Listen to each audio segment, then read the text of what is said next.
Listeners everywhere, welcome to the Movie Show with Joel and Ryan, the weekly fix for your screen addiction and a trusted source for discussion of all things film and television.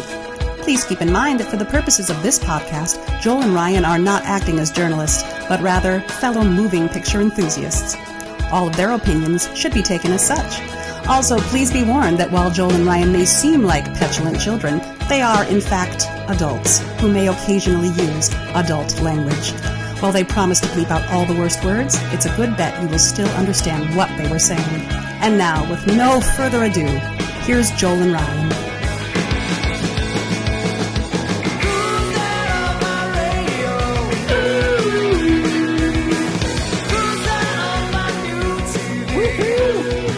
There's the big explosion! Hey, everybody! Hi. Welcome to the movie show, Joel and Ryan. I am Joel. And I'm Ryan. Well, hey, it's season 6. What? How did that happen? What? Season 6. Let's give it up for season 6. Thank you. Season 6 will likely contain our 200th episode. I know. Somewhere it's crazy. In the summer, maybe. Somewhere, yep. And the big oh boy, I'll have to start thinking about that now so I can put together the big extravaganza again like we did for 100. We're so happy. I think they'll get less interested in doing those little trips down memory lane as we get older. Yeah, but we still in the retirement home they'll be like, yeah, 1200. Way to go, you guys. Just don't call me anymore. I still think there's got to be something. Nobody cares what you think about Avatar 7. Go away. Avatar 7, and yet they'll still probably be using the papyrus font for all of their stuff. They have to. Does that make you feel good that you got to say papyrus right here at the beginning of the year? I mean, I do like saying the word papyrus, but I do not like the font papyrus. Yeah, but it seems fitting for them, doesn't it? Somewhat. Well, yeah, it just feels like, maybe you could have taken the time and probably somebody could have developed it's your own font. Yeah, you could have done the credits in papyrus, but you could have just done your own logo that's not just a font, that unknown font. With a shadow behind it. Yeah. But hey, I know this. We might as well get this out of the way since we brought it up. Let's do it. Yeah. Let's Cameron this thing up. We've been Avatar doubters for this decade and change that we've been waiting for the sequel to come along. Yep. And 3 weeks into release, that thing is passing $1 billion worldwide and heading towards $2 billion. By all accounts, while still very much Avatar again, which is what it looks like, it really is story worthy enough and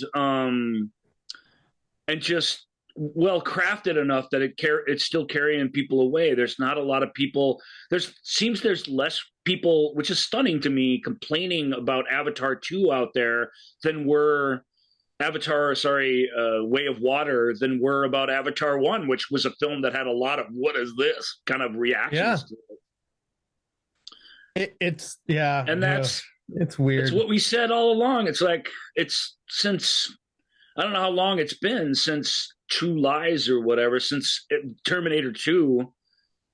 Don't bet against James Cameron. He's still the very, very tip top at what he does, and it's more than just it's more than just the effects and stuff. Like he's got a way of storytelling that really gets right at something in humanity and that connects with people in amazing ways. And I just hats off to them, because that could have been a colossal blunder, and we really thought it had every opportunity to be one. Even Cameron in his pre-prep interviews for the thing was like, well, people may not even want to see this anymore. Like he was saying the same stuff we were saying. He's like, geez, it's been a long time. I don't really know. You'll probably get the third one because we've already made that one, but I don't know about these other ones. The fact that Sam Worthington and Sigourney Weaver, they've given up years of their lives where they haven't been able to, they just haven't done anything else because they can't, because they've been, they've been shooting back-to-back 3-hour Avatar sequels. Yeah. In wherever they were, Australia or New Zealand or whatever. Yeah. I mean, it's kind of amazing that Zoe Saldana's been able to do, everything that she's been able to do. I'm getting there. Only one Star Trek movie, which she was, only a ensemble member. And if you think about her screen time, like in Avengers or whatever, there's not much. Yeah. And Zoe, what Zoe says in interviews, which is interesting to me, so it's worth mentioning, is that it's really fortunate for her as an actor to be involved in these things that people are super interested in, these big franchises that the corporations are willing to pay for, and that the residuals that sort of make the rest of your life sort of work. It's an honor and something not to bitch about. But she says, as an actor, there's all these little roles and all these other movies that I've not been able to put anywhere in the schedule, where I feel like I'm not really growing, because there's a way, Joel pointed that out before, it's not bad acting, but there's a way of being in front of the green screen and having the dots on you, and there's a way of performing to make that work. And then there's other ways to approach it and other types of storytelling that she really has not been a part of. And I think it's that more than anything. Yeah. So I think she's still on our radar, very much so. Yeah. I mean, there's this type of picture. I mean, again, everyone's giving it everything they got. And it's not that Cameron doesn't give a crap about what the performers are doing. No, not at all. Not at all. It's just this, like you said, it's a type of storytelling. As a performer, you're not digging, super deep to get at some of these things, because you simply can't, because you're trying to do 14 things all at the same time and give, and you're trying your best to give as weighted and as lived in a performance as you possibly can. But there's only so much you can do when you're in a bodysuit and have these instruments hanging off of you, and you're, dots, and and acting opposite, and when they're like, and look over there, it's a giant flying thing, and you're like, oh, look at that. And it's like that dumb, I don't even remember, is it for Progressive Insurance or whatever it is, where they're like, they're going, oh, the monster's into space, we got to get to the shuttle, and then they get there and the dude's like, I'm a monster. He's a very bad monster actor, though, to be fair. I think he gives a bad name to those facts. Well, I agree. He clearly was phoning it in. He's a funny commercial actor, that guy, but I would guess those suit guys who dress up in that stuff, like, they super get into it. I think that's I think that's the only way it can work, honestly. I would hope so. So I would hope that I think Doug Jones and Andy Serkis and guys are sitting at home watching that dude going, that guy sucks. That's the suckiest alien ever.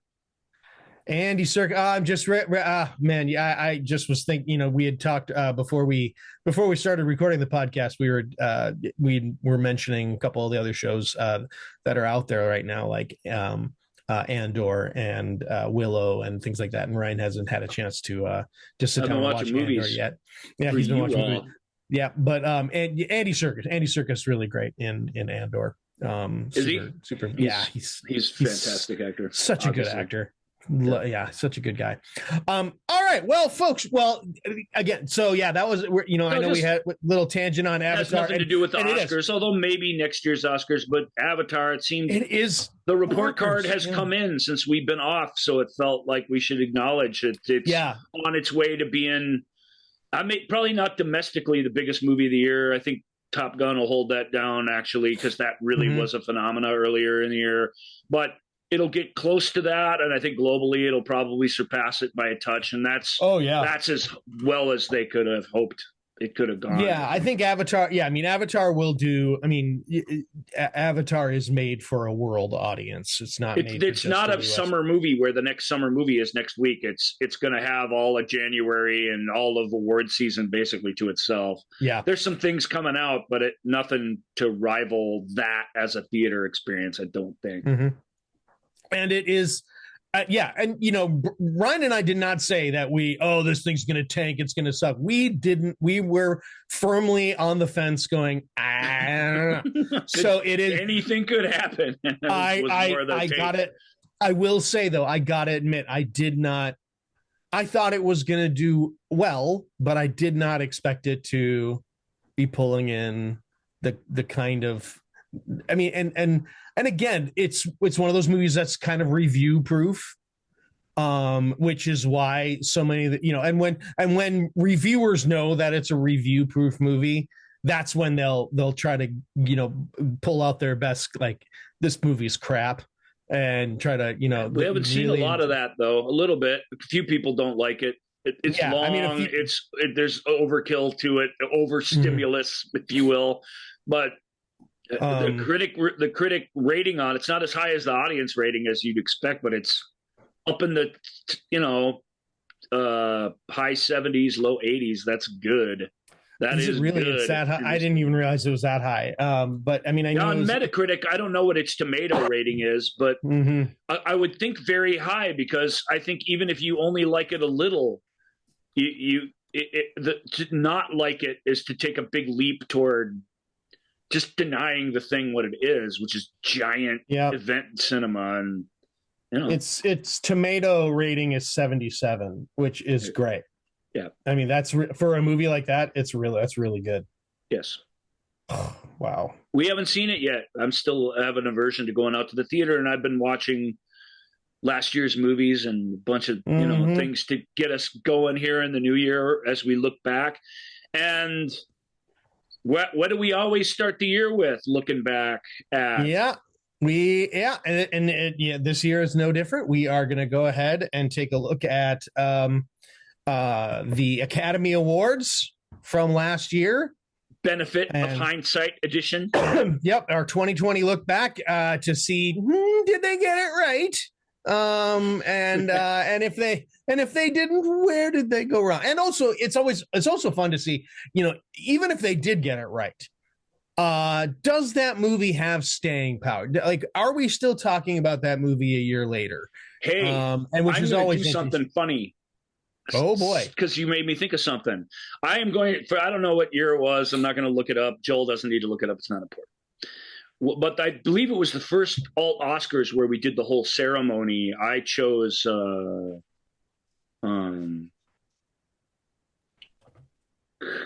Call Me by Your Name for Best Picture. Sure.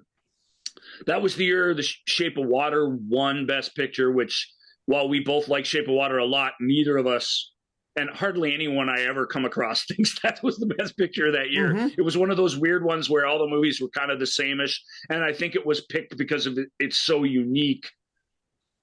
And I still like Call Me by Your Name a lot, but it's what's become obvious in the years passing is that I like James Ivory a lot. Luca, who directed that film, has directed nothing but pretentious garbage since, and I'm not really a fan of his.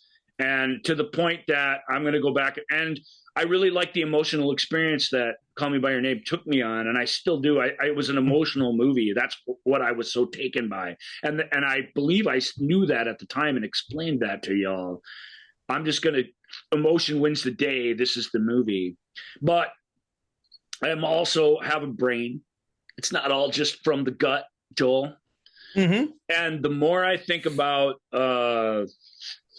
3 Billboards Outside of Ebbing, Missouri, the better it is. And as the years have passed, I've seen it about 3 times. It gets better every time. That was the movie of the year for me. So I'm gonna make that switch here. Maybe that's what we should do sometime later in the year. Is we'll do a movie showskers where we look back at our Altscers to see if we still think about what we chose as our Altscers. Hey. That sounds stupid, but I'm not ruling it out because it's hard to think of shows, y'all. So well, here's the thing: we'll do that. We're in season 6 now, and one of the things that Ryan and I always we can't do top 10 80s fantasies again. If we could do that every week, we would. We can't. But here's the thing: I mean, we have we have a whole list of shows. a whole list of things, this big spreadsheet that we can look at from time to time, and there are times where we're like, well, maybe we do a deep dive on this person, or we do this, and then we're like, yeah, but I was kind of hoping to save that or something. And like, now we're 6 years in, we're 6 seasons in. There's going to be times where we're like, okay, here we are, we're doing it now, because we've been holding off on it. Also, because we also are like, well, when we do that show, that means we can't do that show anymore. And so it's like when we did the deep dive on Jaws and stuff, that was a big deal, because it's like, well, we've done our deep dive on Jaws, we don't get to do that again. Yeah, Jaws can come up from time to time, but the real digging into Jaws is over, and now we'll have to think of something else. It is a little spooky. Jaws, Blade Runner, all those top 20 of our childhood films, like when you trot those out and dedicate an episode to them, it's like we don't have that to fall back on anymore. Yeah, so there is an excitement to it, but there is that in the back of your mind. I did that show now, Yeah.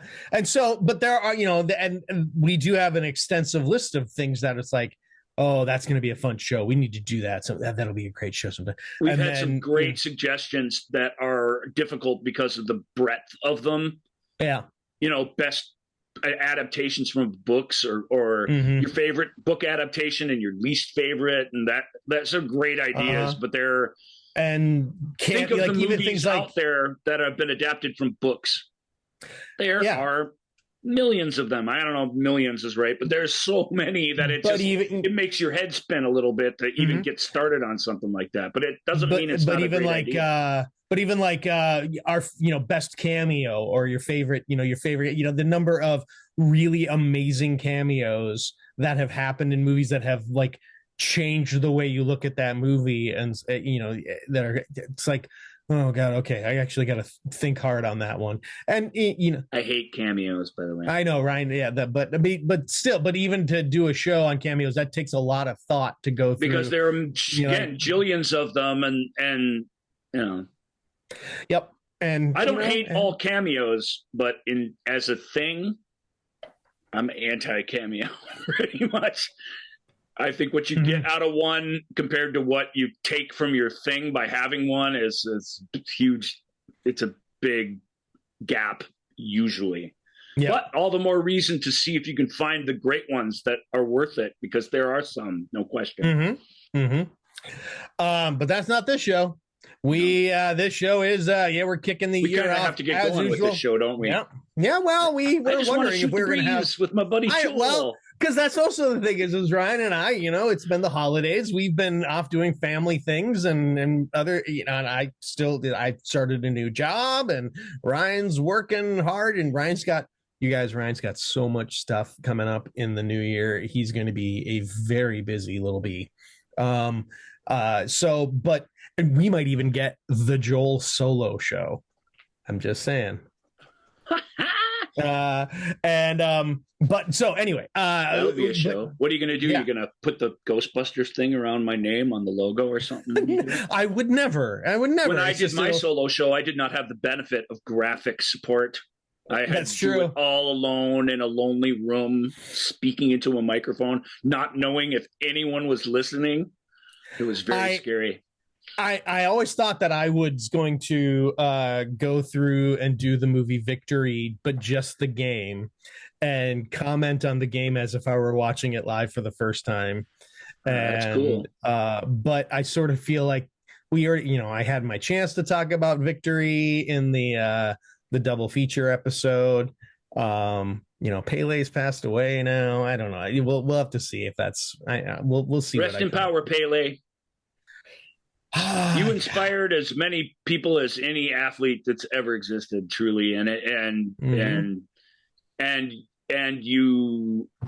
you always stepped up to do it in every way imaginable. We never caught you on a bad day, truly, and I'm not just saying that like, oh, whatever. I'll always sign an autograph or whatever. It's more than that. That guy was a humanitarian to the end. He just used... Yeah, he really was. It's a fully realized life where he used every ounce of it and every waking moment to do right by the world and his fellow people around him. And and just what terrific, he did for football alone is stunning. So yeah, there's a terrific documentary on him, and now I can't remember if it's on HBO or if it's on Netflix. I think it's on Netflix. It's new. I think it was 2021, or maybe beginning of 2022. Terrific documentary about his life. It's really good. I mean, and as a guy who grew up playing, I mean, the number of texts I got from people out of nowhere just going, "Hey man, heard about Pelé." You know, it's because everyone was like, "Oh yeah, that dude was important." And I know Joel likes soccer, so he must be wrecked by it. And I'm like, "Oh well, I mean, it's not like he was my buddy or anything, but yeah, I mean, these things affect us differently." Yeah, when you he did. I mean, I was like, he did help the Allies escape after winning the game in Paris. So add that to your resume. Yeah. So all right. Okay, we gotta get. He's good in that movie. He's not just good at soccer. He's good at it. He's like, the plan should be give me the ball here. And then I go like this, and I go like this, and I go like this, and I go like this, and then I score. And you're like, that's Pelé right there, baby. All right. So the Academy Awards this past year. Once again, was it the 2021 eligible Academy eligible films for the 2022 extremely memorable Academy Awards ceremony that neither Joel or I watched out of protest. Yep. And I'm still not sure what all happened. I should do some reading up on that probably, but too late. Yeah, I mean, too late for this show. Yeah, obviously it's the Oscars that will be remembered for absolutely nothing to do with any of the movies. So all the more reason for us to concentrate on movies and get rolling. Mm-hmm. So all right, here we go. This was the oh my gosh, sorry, I just wanted a quick look and make sure I had the number. That was just the 93rd. The 93rd. This was Academy Roman numeral whatever XVIVX. C. I think C becomes a Roman numeral when you get really high in the numbers. All right. Well, this is the 2022 Academy Award Altscers.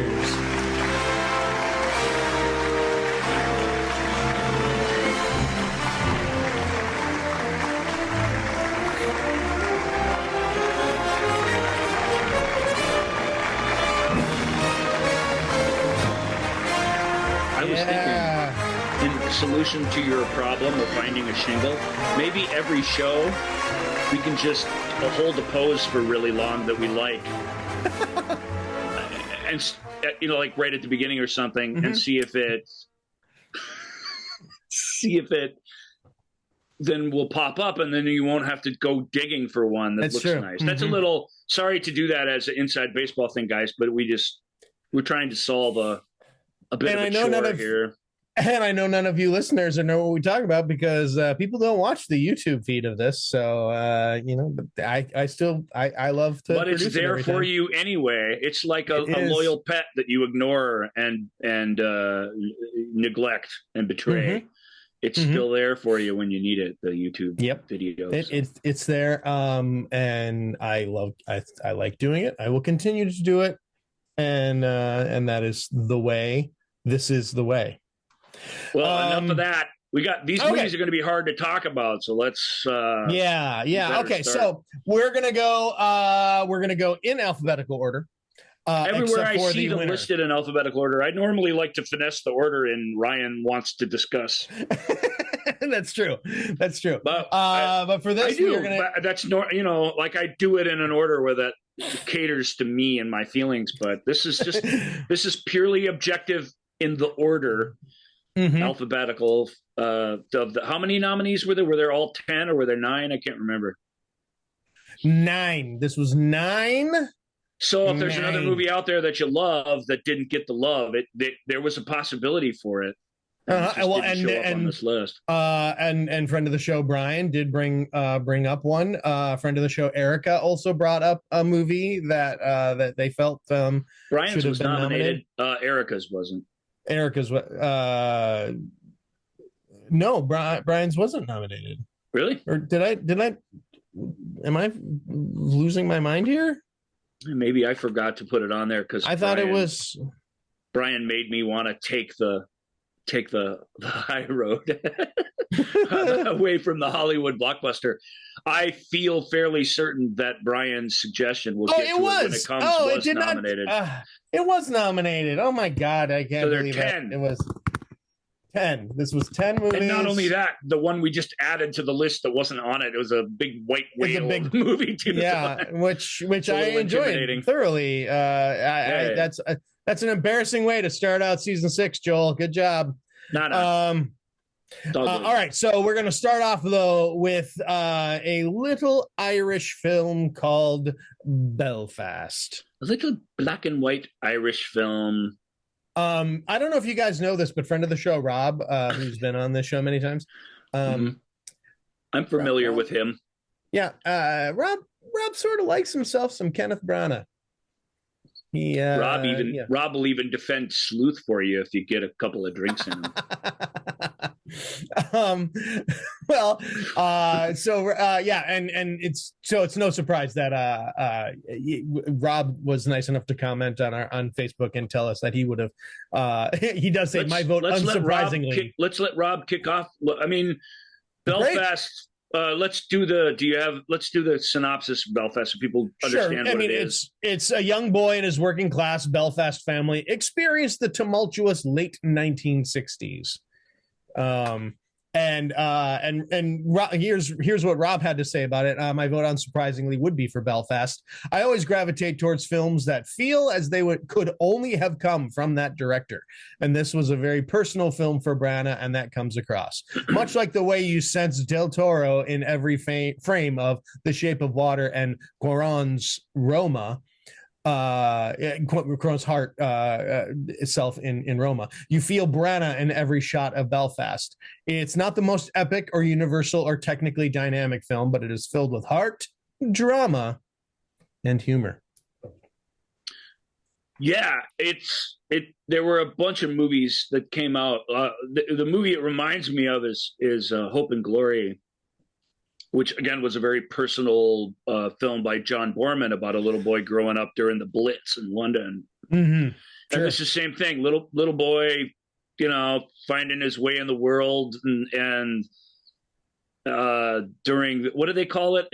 They call it the Troubles, or it's such a great name for what they call the Catholic Protestant battling in Northern Ireland during this time period, and continued for quite some time afterwards. And it's just very British. It's like the Trials or the Troubles or the difficulty. Yeah, I'm trying to I don't what it is. None of those are right, but it's been such a while since I've seen it too. Here, I mean, I'll find it here though. But anyway, he's a Protestant kid living in, which is interesting because we've seen similar stories from the standpoint of the Irish being oppressed by the Protestant, government. Oh, yeah. Several times. This is a story about a primarily Protestant family, and that's a different perspective that I really, really dug. And everything that Rob says about it is correct. It's got a lot of heart. It's clearly very personal. I don't think that the storytelling style screams Kenneth Branagh the way when you're watching Roma, you feel the filmmaker in it, or when you're watching this year's The Fabelmans, you feel Spielberg in it in every frame. And I don't know that that's necessarily a criticism, though. I think Kenneth, more than any other movie that he's ever made, takes his foot off the gas pedal from a stylistic standpoint. The thing's in black and white. It's a period film. It's almost exclusively from a child's point of view. Not exclusively, but almost. So there's this sense of wonderment and amazement that he gets caught up in a riot because of his cousin who drags him into it, a looting riot. Late in the film, and he realizes quickly once he's a part of it that this isn't where I want to be at all. But the the excitement about it and the childlike way they think this is just going to be fun, especially his cousin. I can't remember who plays her. She's a fantastic actor. She was in Branagh's failed fantasy movie on Disney Plus. Its name I'm not remembering. But she was great in that. She's great in this. She's all, oh, we're good to get to steal stuff and get whatever we want. Like she just sees it like a kid sees stuff. Mm-hmm. She doesn't understand the violence and what's going to happen here. And it, even the resolution of that, it's not what you'd expect. He doesn't go, the movies I was ripping on last year or years back, whatever, films that go for the cheap, cliched gut punch at every turn are exhausting. And they're crowd pleasers in a way. People do sort of dig them, but to me, they miss what is special about a true life story in that they don't have any highs to deliver because it's just delivering them at this rate of steadiness. Belfast is very tempered in its storytelling. It's a lovely story. These characters are brought super vividly to life, and it's a worthy choice for Best Picture. I don't think there's anything special enough about it really to warrant that. Its ambition, its ambition is there definitely, and I did really adore it. It's a movie you just want to wrap your arms around. But I also admit that we've seen a lot of movies like this before, and the style really isn't that interesting. And the performances, while lovely, I think several people were nominated for Oscars from it. I don't think any of them really had a chance to win because they're these voices that are passing through this kid's life, and I think in a sense they don't really exist. The big named supporting characters, I don't think they really exist in a world in a way that's feels real or feels super deep, even though what they have to say is important and their influence on him is felt in the film in a very, very real way. And that's what my relationship with some of my older relatives is like as well. I'm not sure who they are as real people. Joel and I have talked about this on the show before. But that's their role in my life is this, and that absolutely comes across in the film. So Branagh won Best Screenplay despite writing a very non-plot related film. It really is lots of little slices of life. The kid's too young to know what he's even going to be or what he wants. Obviously being influenced by storytelling and movies is part of it, but the child himself has no ambition other than to academically achieve in a way that gets him to sit next to the girl he's sweet on, which is a really neat plot point. Mm-hmm. I don't know, Joel, you saw Belfast. What'd you think about it? Sorry. I was trying to find that word. Well, it was The Troubles. You were right. It didn't sound right when you said it, but because it doesn't sound appropriate thing to call what that was. And yet that's what I've always been so amazed by. Yes, back in the era of the Troubles, it's just the Troubles. Yeah, I was trying to find the Disney series thing because it's bothering me because I'm like, oh, I know exactly which one you're talking about. I can't remember. And yet it's not coming up here as I'm looking through his it's the story of it's like a kid story too. He's a villain. Branagh directed a 2-hour film that got cut down to like an hour 25, and it's an incomprehensible mess of a movie, but it was fun. Just like David Lynch's, just like half the people from Dune showed up in Twin Peaks and Blue Velvet. It just shows you that that even if the project goes down in flames, like the relationships, the things, there's lots of things of value you can pluck from a failure. And he definitely did it in the case of that particular actress who's really. It would help if I was looking under director, not under actor. So it was Artemis Fowl was the film, and the actor who was also in that that's in Belfast is it Laura McDonald here? Could be. Click on her. Does she look like? Yeah, it's Laura McDonald. Yeah, she's the one who plays Moira. Yeah. She's great. It's Laura McDonald. Yeah. I mean, they're all really great. everyone in Belfast is really fantastic. And I'll go you one further. I own Belfast. I bought it before I watched it because I knew I would love it. Right. And it's one of those Universal Blu-rays that just starts playing the extra features after the movie's over. And the first thing is a whole deleted intro and deleted outro to the film where Branagh is featured traveling back to his hometown and walking the streets. And I won't say anything about, like, I'm not going to sit here and rip on it. It's terrible. Does someone turn to him and go, earn this? I don't know, but you know what he did was he didn't put it in the movie. Yeah, that's true. I mean, I get what you're going for, but this feels really stupid and hackneyed, and this feels like the worst of Branagh. Basically, it's heartstring tugging, and it's over the top in a theatrical way that is not necessary. And I think when he conceived of it, it had a reason to exist that added to the project. But when he had the heart of his movie, the story of this kid, he had the thing. No need for any of that other stuff. And it had to, somewhere along the line, it had to have been tough for him to cut that stuff. Sure. Because it features him and it's his story, but he got rid of it. And good job, man. And it's better for it. That stuff had to go. It would have knocked the whole star off your movie for me, truly. Yeah, I mean, I don't really have anything to add about sharing it with us. You know, that's cool too. Sure. Yeah. But I don't have anything really to add about it, but I've been, but can't help but thinking forward a little bit. You talk about how this movie has, it's such a personal film for Brent, and Rob talks about it too, how it, you sense Guillermo del Toro and Shape of Water and Cuarón and this is Belfast. Now we have Meet the. Sorry, meet the. I was just going to say the point being is that you have Meet the Fablemans coming up, and obviously it's Spielberg. It's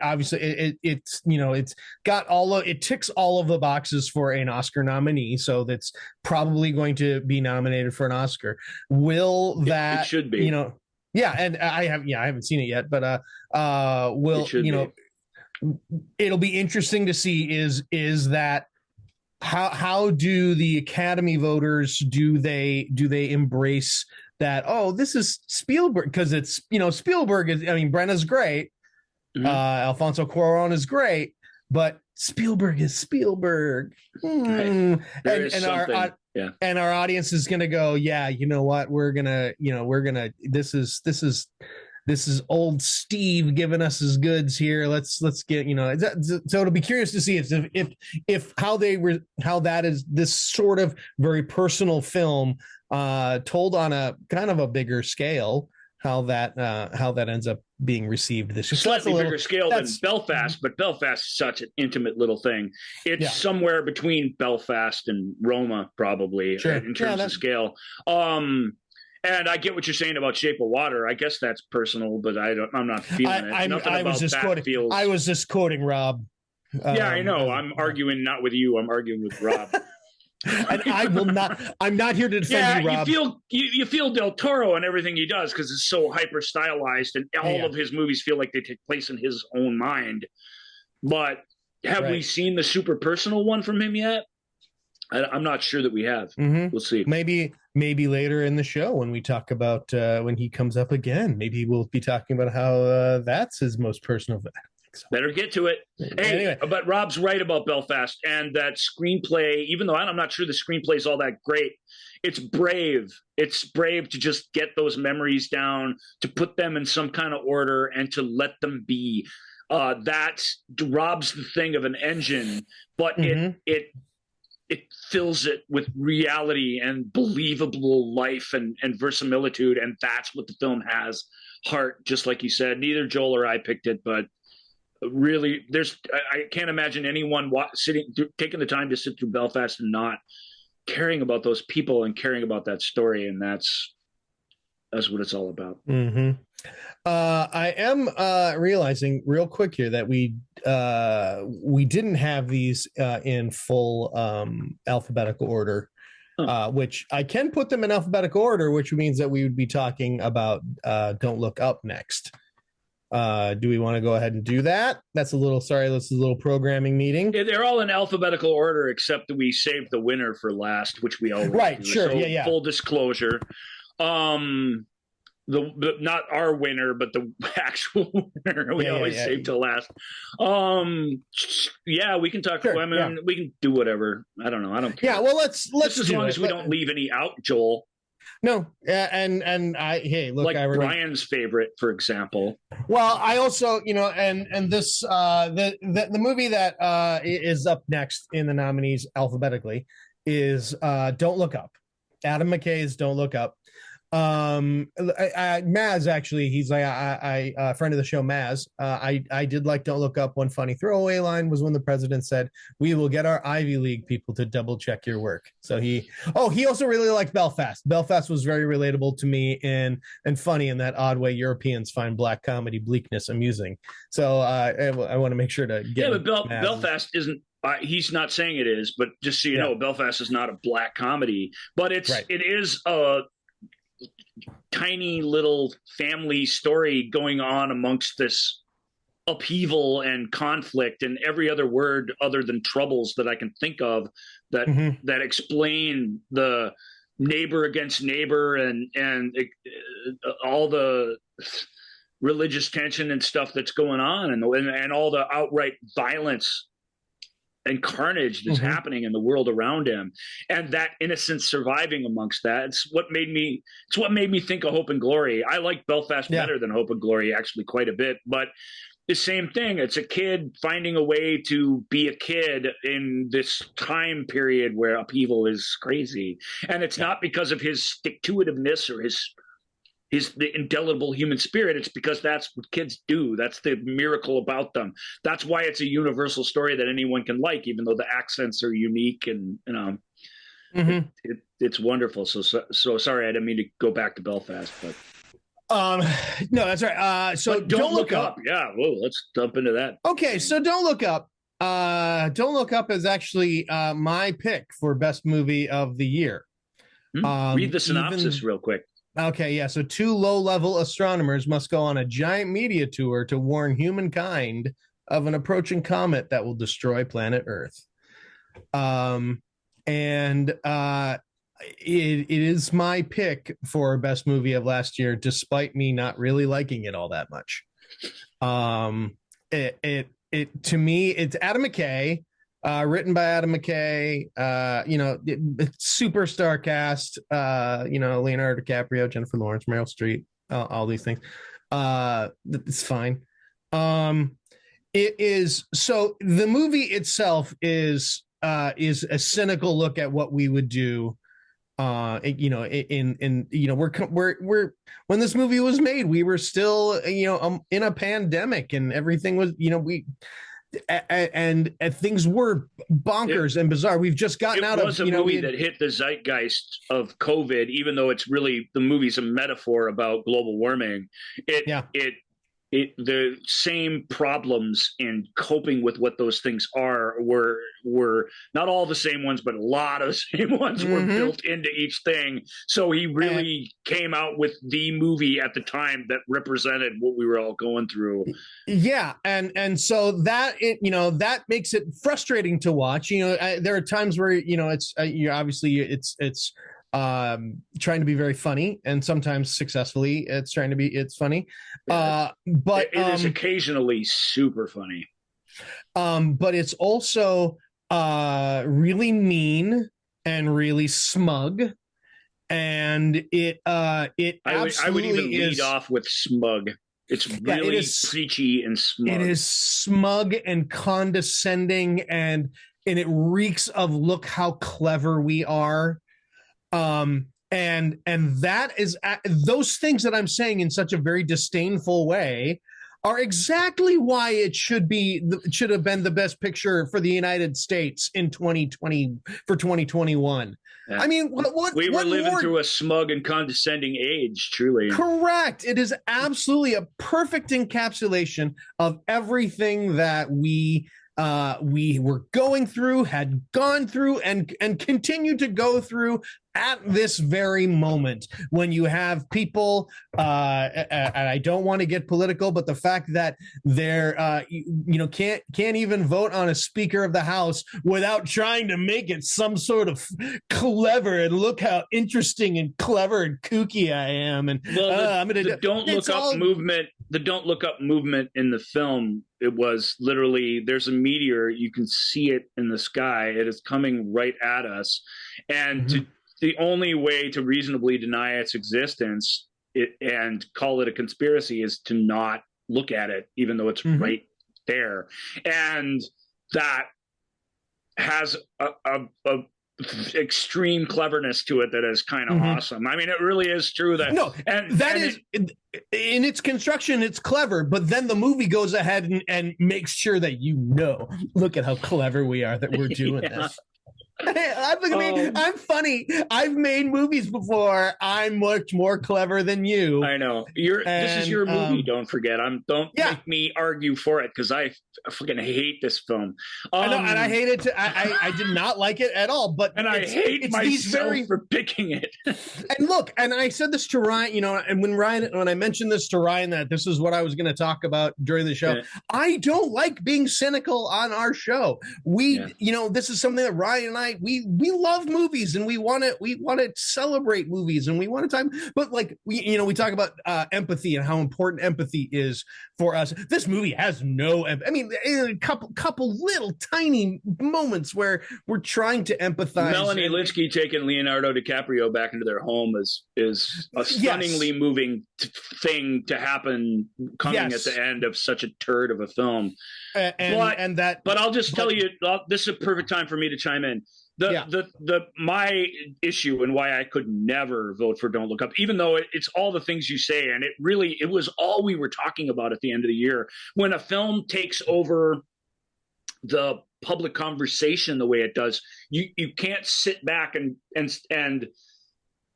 you can't answer it on its own smugness and condescending terms. You have to dig in and go, okay, what's going on here?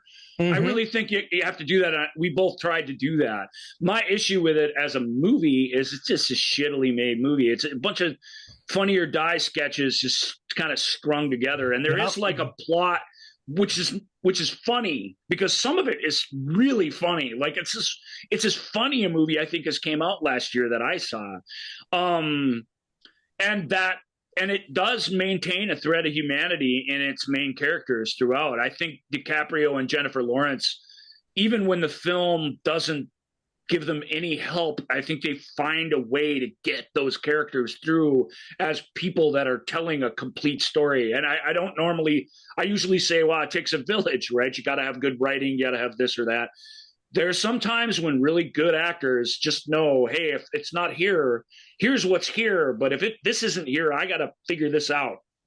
They both make it a priority. It makes a lot of difference that they do that, because at any point we could lose track of who they are as people, and we'd be nowhere with this thing. I love the talk show appearances, but I hate that he ends up having an affair with one of them. Like, I hate that they all becomes. I like some of the presidential scenes. This is a movie I don't like, so it doesn't pass the Ryan Jonah Hill test. Joel was right. Only Moneyball does. A movie where I like Jonah Hill, think he's good in the movie, and also like the movie. There's only one. It's Moneyball. This one, have you seen? Real time. Have you seen the documentary yet? His documentary. No, but about his doesn't count. He's not acting. Okay. Great. Okay. Although, and if he is, I'm not going to like him in it, because he shouldn't be acting in a documentary. Sure. Okay. Well, I didn't know if that would even fall under where you would. It could talk about it. I could. I'm probably going to like Jonah Hill in it. It's likely I would like the movie. So what's the other thing? Yeah, the other thing is it's just disqualified because there's no. I like the performance aspect to it. Sure. He is director, though. Maybe we can tweak it a little so that I can give him credit for liking his directorial performance. You're going to wait a long time for that answer, so don't get too excited. Sorry. I know it comes on the Joel's recommended list, but I think you really should start admiring Jonah Hill, which I don't. And And here's me pointing out a movie that he's really well cast in and really good in, like the act, like Jonah in it, like the performance, but just really don't like the movie. Even though I appreciate what Joel's saying about it, I think he's dead right. It was the movie of our times. That lightning in a bottle is something you only capture so often. But it's not just smugness. It's sloppy. It's lack of style. It's Adam McKay hasn't made just a well-told movie yet. Even his other more acclaimed and softer works are all equally annoying and smug and just like, I just don't want to spend time with you, man. And you can give us moments. You do a pretty good job of it, which shows you're capable of it, moments that make us care. But if you get to the end of this thing and still find yourself really, really caring, then you're not, I don't know how that you're engaging with it in a very honest way. And I try and do that every time. That's probably not the way to watch Don't Look Up. That's probably right. Maz has it right. It's just it's a lark. It's a goof. The jokes that are clever, they're super clever. You just got to appreciate them for what they are. Yep. But I think a film that is poking right at the heart of what we are as a society, which this film is doing, needs to ease off throwing pies everywhere way more than it does, and it just doesn't do that, and that's unacceptable ultimately. Yeah. So. All right, moving on to a movie that I have not seen, so I apologize, but it is you know what I'll say, remember when Parasite won for Best Picture, and the director was like, you know, I hopefully this ushers in an era where we are not looking at films and saying, oh well, this is just a foreign film, and only, you know, and we look at the totality of films across the world, and that's how well, I think, you know, this kind of falls under that. Well, this is a movie called Drive My Car, and it is this movie is oh my god, it's a Korean film. Korea, right? Japan, I believe. Yep. No, you're right. But it definitely has a Korean connection in it. So that's not a. Okay. So I'm not talking. Okay. Anyway, yes, it's a Japanese film called Drive My Car. But it's almost uniquely Japanese because read the synopsis. It is a renowned stage actor and director learns to cope with his wife's unexpected passing when he receives an offer to direct a production of Uncle Vanya in Hiroshima. We're not going to spend a ton of time on Drive My Car because Drive My Car is a tough film, I found. It's not hard to follow. It isn't. It's almost overly simple in its plotting, which is a very nice Japanese thing. It's very polite, makes sure that you know where it's at every step of the way. You know what I mean? Like, it's a 3-hour long sort of quiet drama, but it has a lot of atmosphere. The Japan that we get to know on the screen is a vivid, living place, which I really, really appreciate. These characters they're quiet and reserved in a way, and maybe it's in a way that maybe it's not that, because it's an emotional movie. The reason it works is because it earns this journey to this emotional point at the end. You get to see a unique fly on the wall into this creative process that takes over the whole second half of the film. That's very, very interesting. And the metaphor and the sort of Chekhov likeness of the thing is it wears it on its sleeve too. So there's so much to like about it, and yet I just felt like, even with the tragic loss of a character in a really crazy way early, and even though we know that grief is there and hanging over the whole thing, and it is just. And it is because it's an international feature. So it's the great thing about it is the flaw in it in terms of my being able to just find my way into it somehow. It's really hard to do that. But if what we've said about it doesn't turn you off, you should take the time to watch it, because it really is. It won Best International Feature at the Oscars, rightfully so. From what I can see, I've only seen one other on that list, but I mean, it was really, really good. It was nominated for Best Picture. It was certainly a worthy nominee. I mean, it's hard to find English-speaking movie somewhere further down the list. There were a bunch of other good ones, like there are every year, that could take its place. But it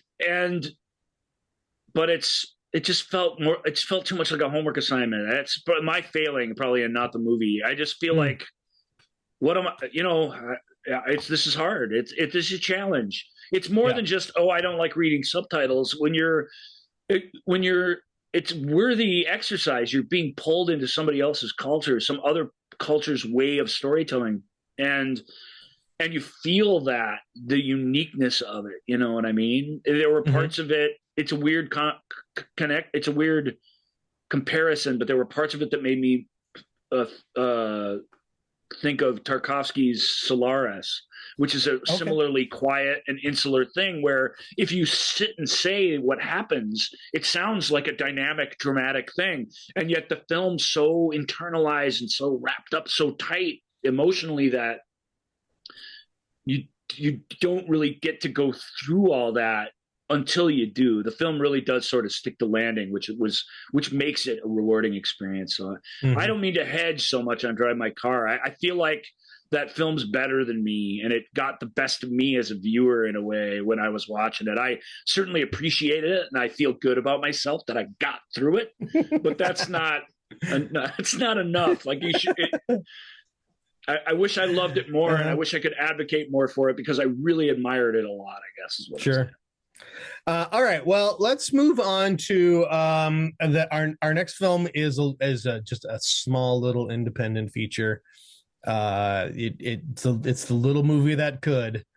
Chugga. And that is Denis Villeneuve's Dune. Part one. Yeah, it was.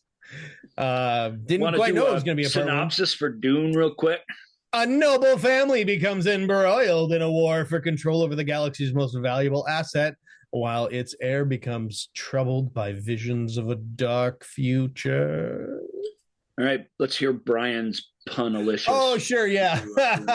So, yeah, friend of the show, Brian. Dune should have won Best Picture. It's a masterpiece of a film that, like all other sci-fi films before it, to get Best Picture nomination is only given Oscars for technical work. Shameful. The story is epic and intriguing. The cinematography conveys the mood and environment perfectly. The acting is on point and not boring. And let's face it, here we go. Okay, buckle up, everybody.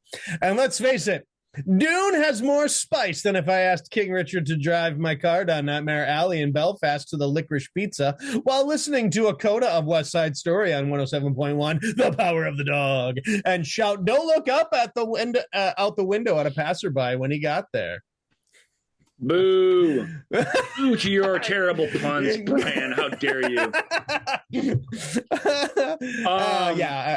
Anyway, Dune. I do love Dune a lot. Dune was my favorite event movie of last year for sure. Denis is my favorite event filmmaker by a country mile at this point. But it is Dune. But you're right about everything. The cinematography won best. It wasn't featured on the show, of course, for reasons that defy logic, but it won for best cinematography. It won best music. It won all those categories that the Oscars don't give a shit about. Sound, anymore. Visual effects, production design, score, editing, and cinematography. So all the same things that not all the same, but the same things. You're right. All the same things that Mad Max Fury Road won. Like it was the movie of the year that took home all that stuff. And rightfully so. I mean, you look at the other nominees, and there's a couple of places where I'm like, "Did you guys watch Nightmare Alley before you started handing these all to Dune?" Things like that, where I kind of hesitate to just laud it on it. I know Dune pretty well, more than I should. Joel might say. You can know it almost as well as me if you travel back in time to our Dune-a-thon episodes, where we spent 4 hours plus dedicated to Dune, 1984, and associated projects, and we even speculate about this one a little bit. But it's just part one. It really skips over lots of things that are really, really important in the Dune universe that it hasn't even really touched on. It has every opportunity to pick up the pieces of that in part two. So, and if it does, it's, then wow, but it is absolutely dependent upon its story being finished in a satisfying way. And the start of Dune, from where it starts to where it ends, is the easy part. The hard part is coming. But I regret it. 2.5 plus hour film. David, I can say it when I see it on the page, Dave. I'm really, really sorry, mate. Dismalkian. Yeah, just as an example, there's a lot of great people in this, but he's brilliant. He's cast to perfection and one of the greatest science fiction characters of all time. And he's maybe got 3 lines in the film before, spoiler alert, he's sort of dispatched unceremoniously and gone. And we never found out who he was. And there's no reason to believe that the sequel is going to take any time to explore who he was. That, to me, is tragic and shows you where this Dune is got problems and it has challenges. And it skips the difficulty of a Dune adaptation by just ignoring stuff. And I just feel like that's going to come back to bite it in its ass. That said, man, the scope of the thing, the visual representations of this stuff, the way this giant cast of best actors, superstars are all put in each of these roles that they're perfect for. You know what I mean? Like, it's just, it's glorious to watch and listen to and just be enveloped by. And it's extremely emotional. The last great, we'll talk about Dune in the future. There's no reason to dwell on it here because we're going to run out of time on this episode or go way over, because Dune will have its day. But it's just an example of how brilliant it is. Rebecca Ferguson's pretty much, you've heard me rant and rave about how she's the most brilliant thing ever in the history of the world. And she is. She her take on her character, she kind of wasn't going to do it. She needed some convincing by Denis to take that role of Lady Jessica. And she didn't want it because she kind of didn't want to play the heroic, alpha lady who, does all this stuff, especially in the first part of the story as written.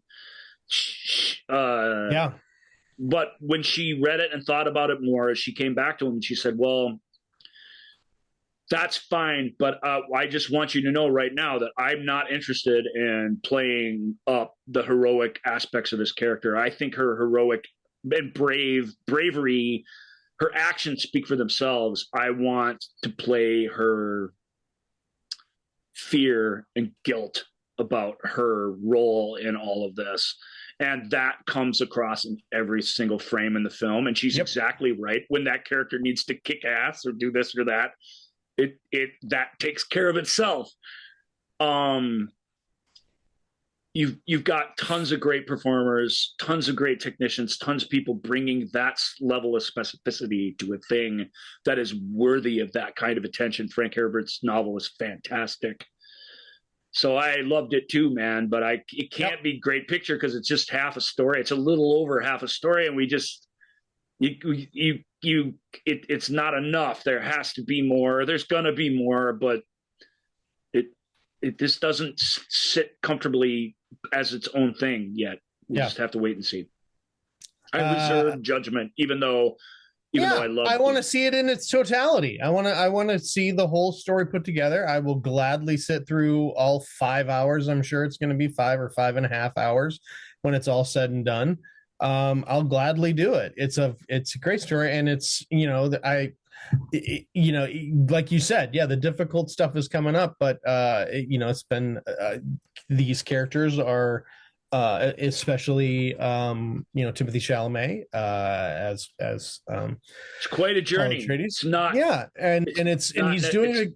Yeah. He's not. It's some great character building going on here, and we haven't seen the completion of the character yet. So let's wait and see. Well, and Jason Momoa and Josh Brolin and Oscar Isaac. I mean, the list goes on and on and on. People that only have so much screen time, just absolutely maximizing the value of these vivid characters. Even David as Peter DeVries does a great job. He's just like, he's perfect. But the film, one of the film's missteps is it doesn't get the way he's important, that it's the ancillary stuff. It's the stuff going on in his head. Somehow you got to get that stuff out on the page, or that guy and the way he fits in the story is just a stooge who just orders people around on behalf of his baron and then is gone. And that's not enough. That character on the page is really, really important. And that character in the greater history of the thing is really, really important. And that character is a good example of the way the film is also skirting basically all of the high and interesting concept. Stephen McKinley, I can't remember his whole name, plays this guy called a Mentat. Peter's also a Mentat. What is a Mentat? You have no idea by watching this film, and you gotta know. It's not something you can skip.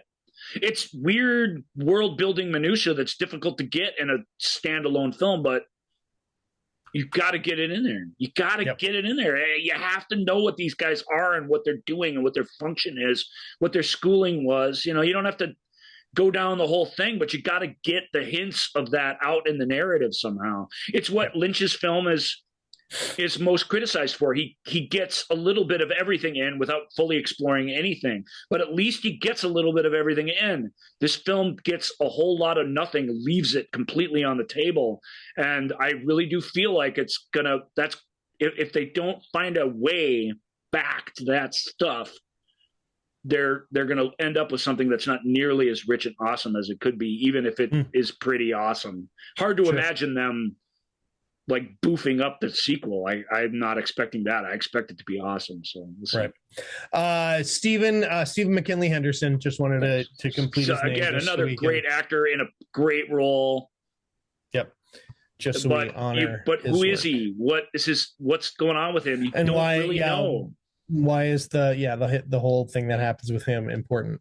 And there's not a lot left. There's not a lot of room left to get to that at this point. So All right, let's head on over to a little movie that did win Best Actor. But was nominated also for Best Picture, and that is King Richard. A look at how tennis superstars Venus and Serena Williams became who they are after the coaching from their father, Richard Williams. And this one is sort of based on the incredible true story. So, yeah.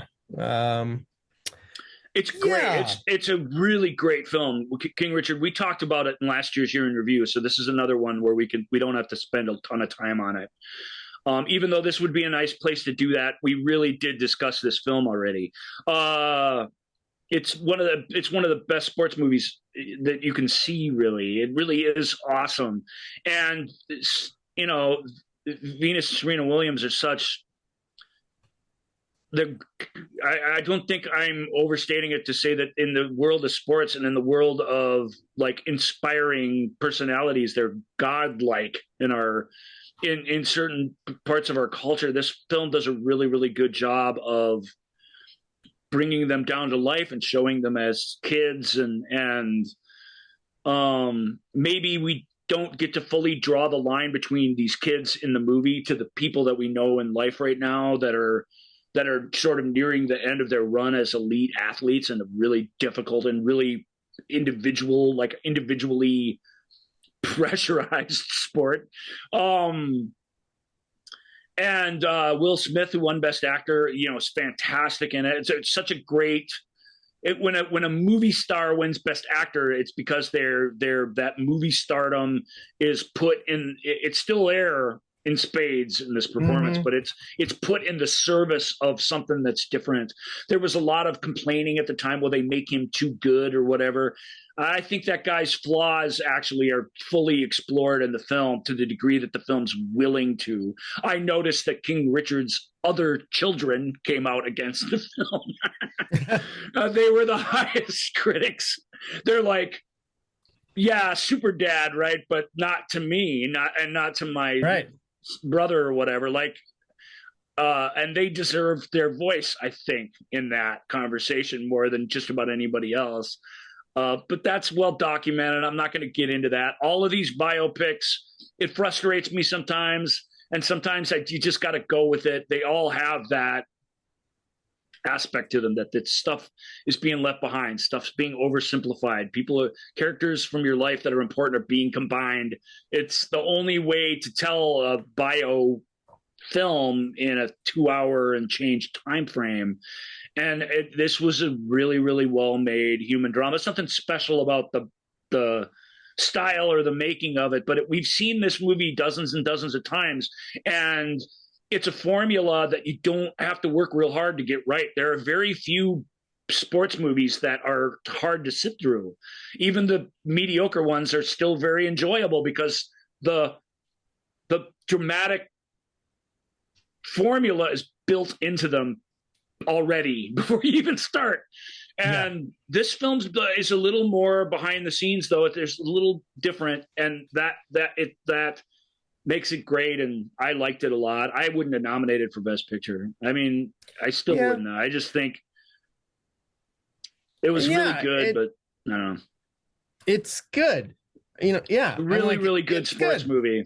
That's nothing wrong with that. Those are great to watch. They're inviting. They include you in every step of the way. These are things that are important to me. So, but it's just what's really special about it, I'm not sure. I'm not sure. I mean, what's special about it is Will Smith's performance. And those little girls are good too. And the woman that plays his wife is fantastic. There's this parade of recognizable but not superstar actors who play the coaches of these girls. I'm thinking of Joe Bernthal mostly because he's the one they sort of settle on. John Bernthal, Tony Goldwyn. John Bernthal's fantastic in this film, as good as he's been in anything. So it really is really, really good, but it's still one of those triumph of the human spirit movies. We've seen them all before. This one gets up to 7 or 8 in terms of quality, but does it get all the way and be one of the greatest of all time? Probably not. And so just to round it out, Ingenue Ellis plays wife. The two Venus is played by Sinia Sidney. I think I'm pronouncing that right. I apologize if I'm not. And Demi Singleton plays Serena. So just the tennis alone was a lot for them to take on, and they do everything else that you could want from them, and they're sneaky. Those girls, their drama, it takes a back seat the whole movie until it's them out on the court at the end. And then you have to have had them the whole time, and you find out that you do. That's a neat little trick that the film plays on you that I appreciate. All right. Next up is Licorice Pizza. It is Paul Thomas Anderson's Licorice Pizza.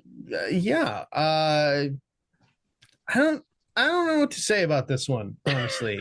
Synopsis, please. Sure. When in doubt, let's begin with a synopsis. I think that's a great idea. The story of Alana Kane and Gary Valentine growing up, running around, and going through the treacherous navigation of first love in the San Fernando Valley in 1973.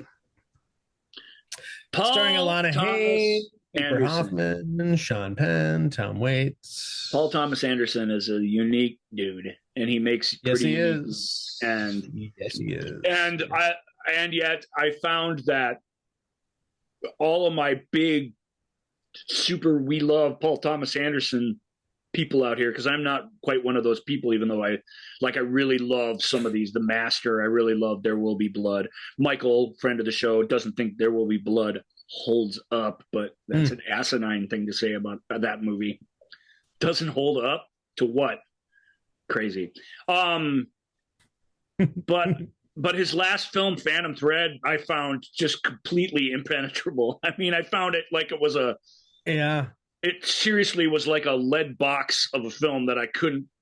How do you open this thing? I couldn't figure it out at all. Even though in an unemotional way, in a drive my car sort of way, it's like you gotta kind of admire what it is, and I did. It was weird. This movie is weird, man. This is such a weird story. It's basically it's not a true story. It's a sort of fictional biography about the childhood of child actor and who would become a super movie producer, Gary Getzman, and it's based on these weird stories that Getzman tells behind the scenes of interacting with Lucille Ball when he was on one of her sitcoms, of all these just strange anecdotes, and they're all piled in here. And the movie that it resembles most on this list is Belfast. That's weird to say because tonally and visually it is nothing like Belfast. It doesn't have Belfast simplicity. It feels ornate and weird, and it goes off on crazy, strange tangents. But it's a movie that's the same thing. It's a collection of memories. It's a collection of stories that are put together in a hodgepodge sort of way. As people's mileage are going to vary, I was totally taken with it. I loved both of these characters. They were strange, and I was delighted to spend time with them. There's a place where celebrity cameos work every time you get one, and you get them constantly. The best of which, by far, is Bradley Cooper playing John Peters, one of the most disgusting movie producers to ever exist, who gave his permission, because most of these people their names are changed to protect the innocent, even though it's pretty clear who Lucille Ball is, even though they changed her name.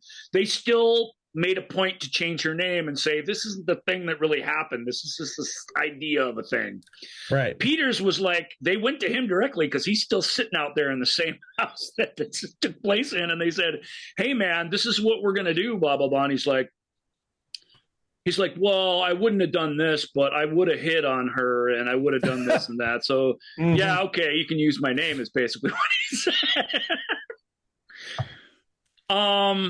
Man, there's stories and I don't want to take the fun out of Licorice Pizza because the cameo is fun. The whole nightmarish sequence where they spend the evening with this guy is just crazy. So to tell actual John Peters horror Hollywood stories would be appropriate here, but I could tell you some that would make your blood curl. I just love that, man. That era, it comes to life in an incredible way. The homages it pays to other movies are fun. The music could have been really obvious and stupid, and it isn't. It's all genius, as you would hope, from the guy who made Boogie Nights and things that are like this. It's not a work of genius like Boogie Nights. It's this weird, goofy slice of life. So, I mean, I don't.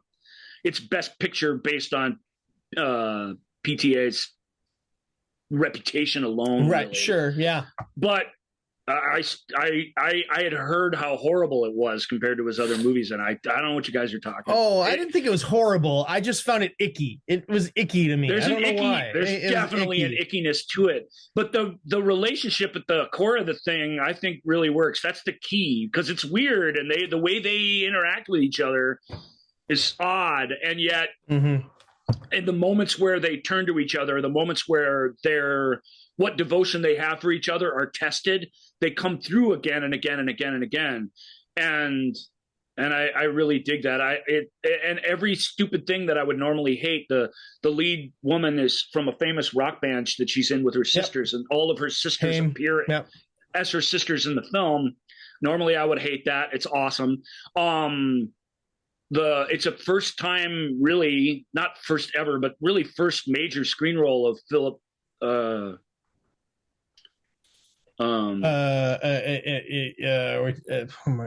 did it?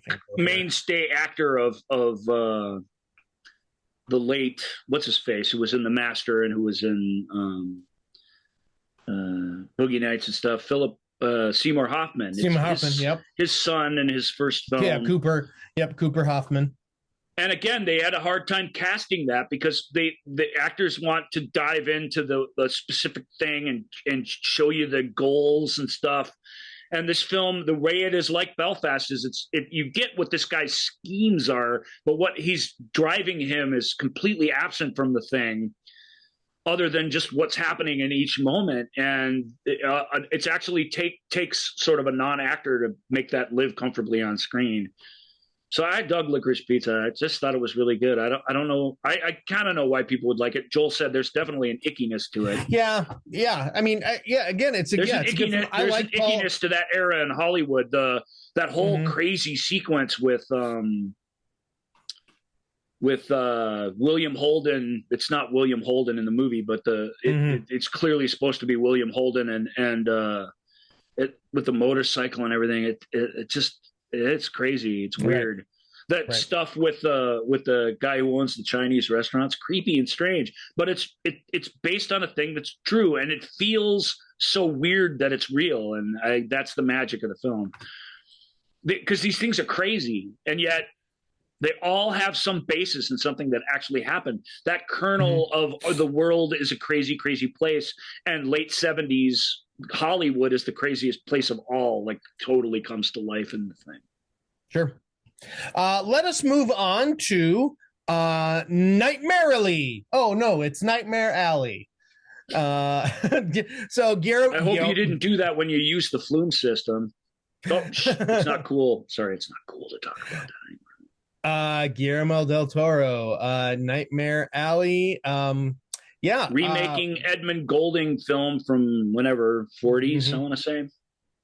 A grifter working his way up from low-ranking carnival worker to lauded psychic medium matches wits with a psychologist bent on exposing him.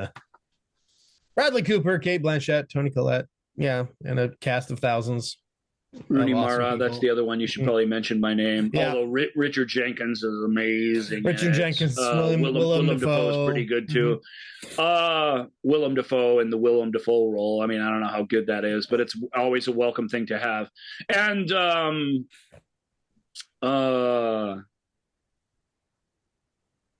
David Strathairn, we'll say him too, since we're dropping names. That's sorry. With apologies to the rest of the people who are probably awesome, that's the group we really need to focus on. I don't want to go plot on Nightmare Alley.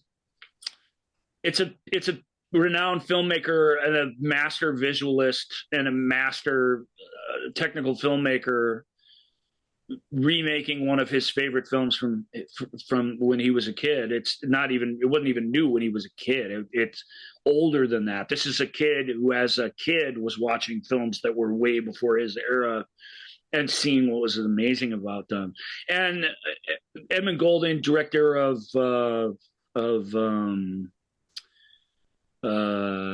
Grand Hotel and what's the other one? I can't remember. Anyway, director of many. There's a couple of ones, one of which I really wish I could remember, that are awesome. This was a curiosity in its day, and it's a film that, because it's a unique, nightmarish, weird, dark fairy tale quality, has gained admirers. It's gone on. It was the original Nightmare Alley was nominated for no Oscars, despite Tyrone Power and Goldman being attached to it in its day. It was seen as a curiosity by a artistic director who was doing his own thing for a bit, but he'll come back and do what the rest of us are in the end. Del Toro's never done what everybody else has done. Even his Hellboy films, even his big action movies, maybe Pacific Rim, but even that feels stubbornly unwilling to really go all the way without becoming a parody of itself, which itself is saying something about that disaster monster genre. He just does his own thing, man. And this is such a richly realized alternate universe. It's not just that we go back in time. I mean, we go through the portal to some sort of weird place, and it takes a lot of dedication, a lot of amazing work by people to not just create that, but to find the humanity in that. This is a film I'm going to watch once a year, every year till I die. It's that good. It's going in the rotation. It's just so much to look at. The plot even despite it barreling towards an obvious tragic conclusion, you still are surprised by the little revelations along the way. I think you really, despite being an absolute scoundrel, I think Cooper's character, like, you really do start to root for him despite yourself. You certainly root for Mara's and Toni Collette's. And I like that. I like that. I think if you're unable to do that, if you really see him as a dick who deserves what he gets, I think all you're left with is the design and the music and all that's great. And it gets long when that's all. Yeah, but in its day, Nightmare Alley was long. It was this thing that started as one movie, and then there's a time jump, and it's some other movie. You can't do it without that, so that's just built into the challenges of the thing. But I never like that. I'm never like, what? Mm-hmm. It's how many years later, and now I'm where, and what is happening? Everything is different. I'm like that. Yeah. That's a hard thing to do when you're almost halfway through the movie. You're not even going into the third act or anything. You just started a huge first act of a film that you thought had a second act in it, that it turns out only the beginning of the movie. Structurally, it's a challenge, but hey, that's Nightmare Alley. You can't do it without that, without just doing something different. So, and it is. It's again, it's Del Toro. It is so visually. I mean, he tells movies. Just arresting in its visual accomplishments. Yeah. And and this is still a visual medium. So, but it is con artists. Let's celebrate it. Yeah, it is con artists. They're not cuddly. Right. They're a little easier to accept when they're carnival con artists, because we all get that the carnival has that built into it. When they start moving around in high society in New York and stuff, it just gets tougher to follow. The character growth is lost a little bit, and you're left with sort of obsession. So it's harder. It's a challenge to care, but I challenge you to care, because everything else about it's so well crafted and so amazing that try and stick with it. Yeah. It's really, really good. I really, really liked it. I would not have picked it for my movie, but I considered it because I really, really liked it. But it's kind of has the Shape of Water problem, which did win. It's at least as good as that. Right. It's just kind of so weird and specific, and it's not a universal thing. I guess that's where the deeply personal thing Rob was talking about comes in. He just really is. He just tells things in his own universe, and that's such a joy and a treat. And this is a worthy addition to an amazing filmography to date. Yeah. Okay. So up next is a happy little film that takes place in out west, called Happy Little Film. Happy Film. Jane Campion, yucking it up again. This. She loves a good feel-good story, doesn't she? She really does. She really does. No, this one is called The Power of the Dog. Benedict Cumberbatch, Kirsten Dunst, Jesse Plemons. Those are our main three. Cody Smith McPhee. Cody Smith McPhee. Charismatic rancher Phil Burbank inspires fear and awe in those around him. When his brother brings home a new wife and her son, Phil torments them until he finds himself exposed to the possibility of love. Let me tell you. All right, people. Listen up. Listen up. Right. Strap in, everybody. Here we go. Power of the Dog. Yep. One, this is important. It's not a Western. No, it is not a Western. It's a chamber drama that takes place in Montana during the expansion of the West, but it's a period drama. It just isn't a Western, despite the hats and the horses and the guns and the ranch. It is not a Western. If you thought it was going to be a Western, you probably left really upset. Although, right. Nobody really likes Westerns. They're not profitable. The filmmakers, I think cinema, what do you call us? Cinema files. We really like Westerns because the Western is its own thing. It's its own thing, and It's amazing. But people don't like them anymore. They don't go to see them. Even when you put Denzel Washington, like Chris Pratt, and a bunch of cool people in them, people still don't like them. So there's no point in making a Western. But a period drama with Western trappings is a really, really exciting idea. And again, visually, was the most accomplished movie of 2021. And that's saying something. It's stunning that Dune won a couple of those awards instead of this film. Because the stuff that this film does right from a visual storytelling aspect is amazing. And that's because, like a lot of Jane's work, but no more so than this is an adaptation of a book. It's just, these characters are just completely internal. They're a mystery to us while we're watching it to some degree. But I would argue they're not. Just watch it. Try and take this thing on its own terms. It gives you a little time to adjust to the world of the story as it starts. You know, people say nothing happened. It's all about nothing. Nobody does anything. There's a moment in the scene, and this is the credit to the actor, Kristen Dunst, is in his case, although they all have their moments of real brilliance. There's a moment where her soul leaves her body and she plays that. It doesn't happen in some big action scene, or it doesn't happen when she's standing over the corpse of a loved one. It happens when she's forced to play the piano at a dinner party in front of a couple of people that she doesn't know, the mayor and his wife of the town they live in. And that tells us everything we need to know about that character. We already knew this was a delicate situation, but what we didn't know was how close she was to breaking, and how it only took an incident like this to just crush her and send her off the deep end. And it's heartbreaking to behold, and it's right there on screen. I don't know how you can watch that scene and say nothing's happening. Right. I don't know how you can. And if that's what you think, you know, I'm picking The Power of the Dog for my best picture of the year. And this was a tricky year. This was a year, we'll get to it, where probably the right movie took home the brass, actually.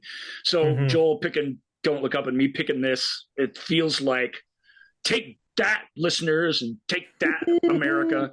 Because they both are, to a certain degree. This film's like, y'all just... I get it. It's artsy fartsy. It's a very pretentious Jane Campion film. And it is all those things. And, you know, if you showed up thinking you're going to get some Sherlock Holmes or Doctor Strange, like Cumberbatch, like performance, you got bitch slapped. Yeah. But I'm telling you, you deserve to be bitch slapped. You deserve it. If you came into this and left with nothing happened, it's pretty, but it's just stupid and nothing happened. You've lost your way as a film fan. You've lost your way a bit, and you need to try and find your way back to the light. And part of doing that is embracing the darkness a little bit. This story, the actions people take and the reasons they take them, if you just think about it a little, are extraordinary. Or even Jesse Plemons, who was nominated rightfully so for Best Supporting Actor in the film, you really could argue, folks, he does nothing. He really doesn't do anything. It's really true. He falls in love with somebody for purely superficial reasons, and he brings them into the worst place they could possibly be in their life. And it takes an extreme thing to put that on anything resembling a path back towards just being able to get through life. That's what the thing's about. That's a totally worth telling story. And when it's told so technically well and it's acted with such sensitivity, and you just sit there, and it's not all of you. I'm not talking to all of you. You know if I'm talking to you or I'm not talking to you. You know who we're talking about. You know we're talking to you. It's not even probably most of you that listen to this show, but it's plenty of people I knew. It's plenty of people I knew who took the extra step of not just not liking it, but going on their little Instagrams or their Facebook pages and warning others not to watch it. Stuff like that. Yeah. Wow. over this film that's this good. No, this was a great film. It was lovely, people. Yeah, and so for that reason, I'm going to give the old 8.5-star movie a 10 to balance out against some of you jackasses. That's essentially what I'm doing here. Yep. But I don't care. That's a hill I'm willing to die on. That is a fantastic film. I love it. Hey, do you remember Gordon 11? The episode that... Yes, like he was my own brother. In fact, do I remember Gordon 11? I was quick looking and I was trying to find something. As a matter of fact, I really do think this is the time of the year where we can let Gordon back into the party. He was really, really useful in our year in review. So Gordon's review of this, a pleasant surprise. The Power of the Dog is a surprise to me, as I did not think the ending would turn out like that. I thought the emotions and pain that I won't, that's kind of a spoiler, have endured were pleasantly portrayed. So it's a pleasant surprise with pleasant portrayals and a surprise. Hey, from me and Joel and Gordon 11 to you, an optimist can never be pleasantly surprised. Think that over the next time you pop in a movie that has some artistic ambition to it, and remember that. The reason for the backlash against Power of the Dog was disappointment based on it not being very entertaining on its face.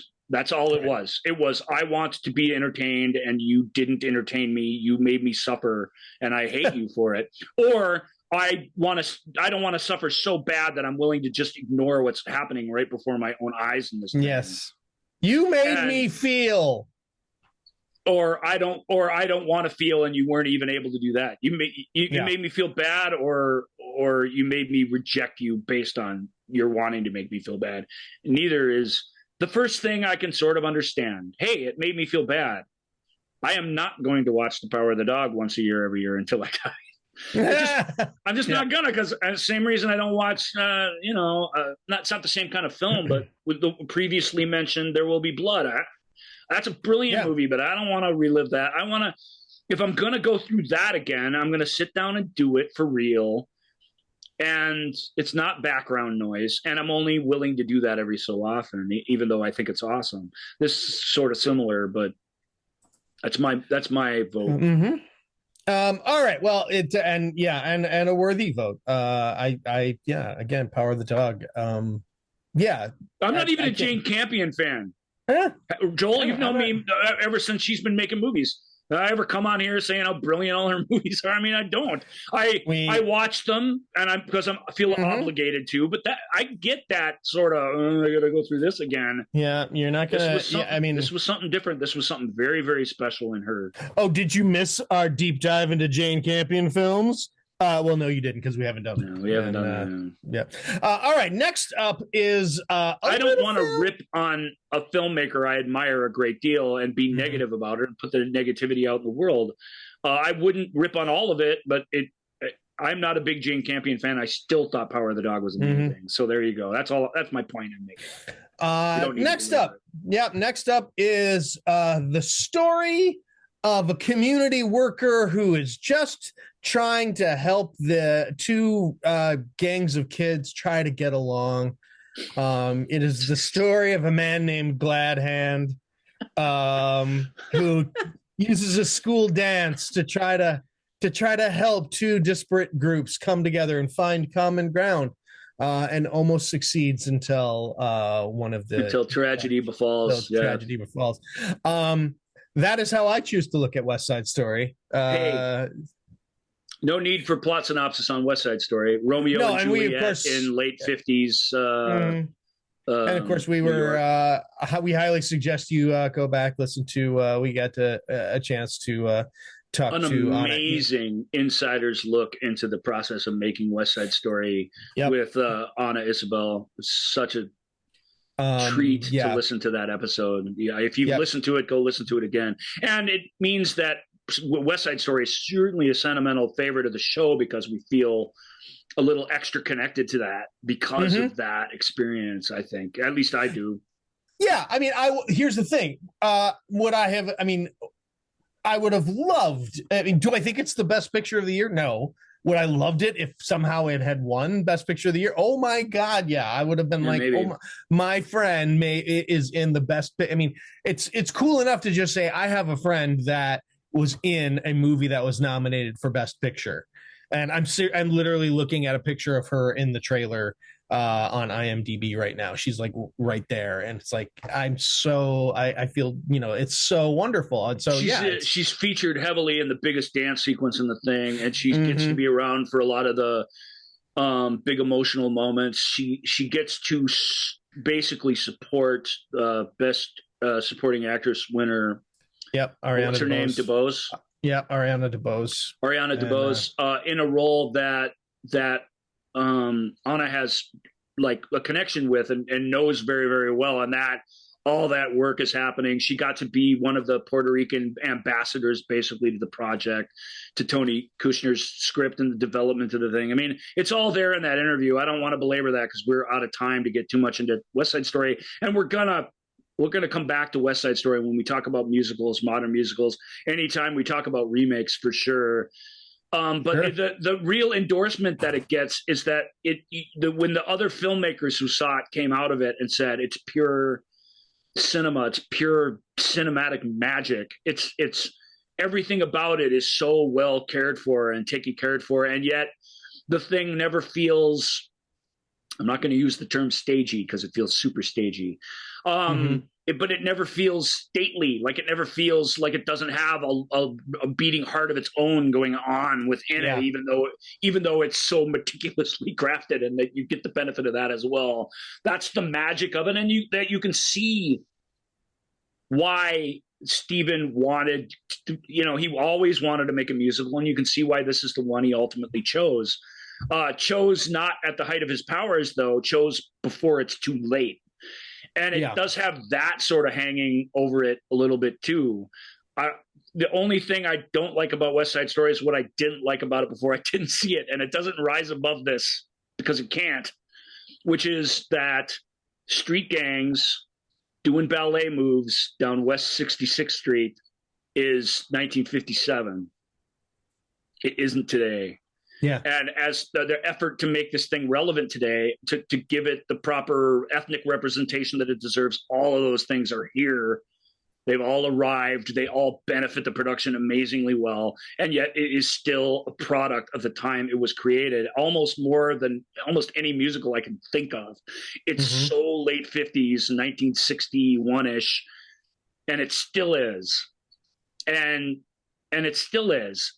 And you can add the plot of the gun to it, and you can change these different things and stuff. And all of those things actually are effective, but they don't make it that relevant thing to today. The only thing that I would note is that the original West Side Story, which won Best Picture back in 1960, was really, it was a gang story. It was about a fight for territory. This West Side Story, in a way that is a product of our time, it isn't. There's something much more. There's a deeper hate going on in the hearts of these characters that are making them not able to connect.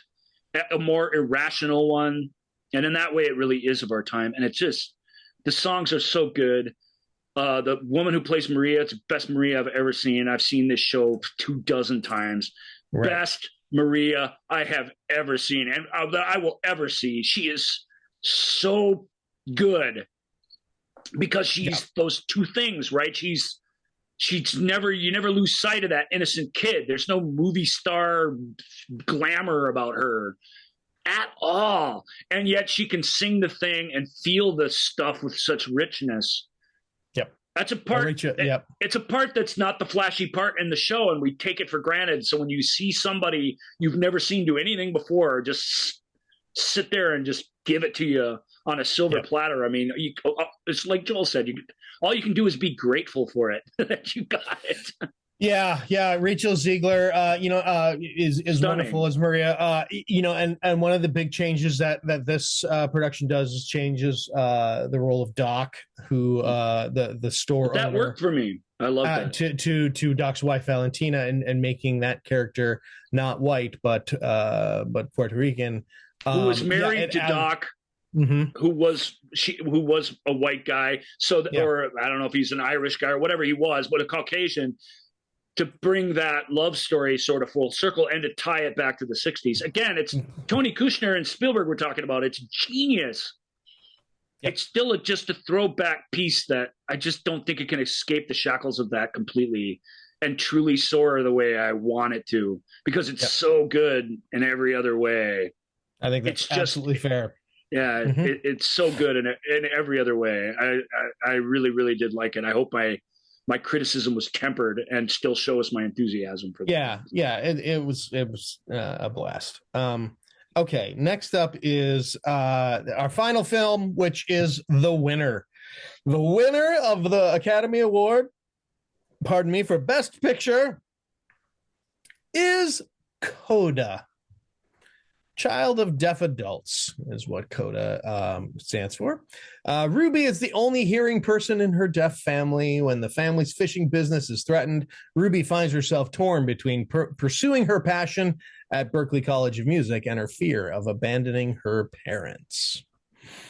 So, and the magic of Coda is that struggle is demonstrated and felt fully. You know, that she has a passion that, however you want to do it, however you want to look at it, it cannot be appreciated by the people in her immediate family, and therefore can only be supported in the most superficial ways.